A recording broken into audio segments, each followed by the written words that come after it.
The dismissive avoidant changes after 3 months. What's going on with that? They seem so secure and present, and then suddenly they're just gone. Can someone please explain that to me?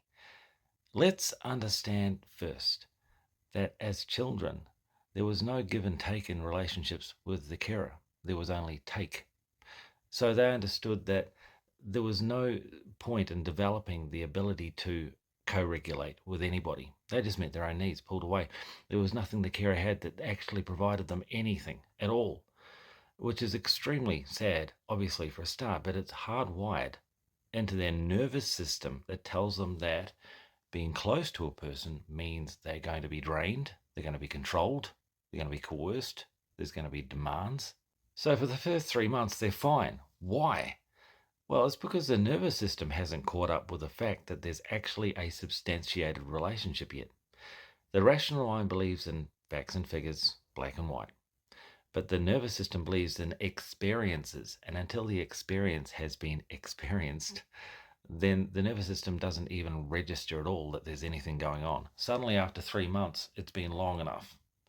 That's when the nervous system kicks in and says, they're about to abuse you, they're about to neglect you, and they're about to potentially abandon you. That's what they're hearing internally. And it's not in words, because the nervous system doesn't speak words and say, hey, this is irrational, what's going on within your nervous system. No, it just provides emotions to support a behavior of safety that was a strategy that was formed for them as a child. So everything is subconscious. Everything for them, they try to rationalize their decisions, their emotions, but in the end, they don't understand themselves. So you might now understand what happens to them and why their nervous system makes them feel as if they have to pull away. Now let's turn the coin. The anxious has a very similar kind of strategy, except different. They observed that it was actually possible to get something in return for self-abandonment as a child. Repression of emotion. I can be something that the carer needs me to be. Role reversal. So that then the carer actually did show up and provide some emotional needs. Enough for it to become a strategy for survival. So that becomes hardwired to the anxious. Now, after 3 months, what happens?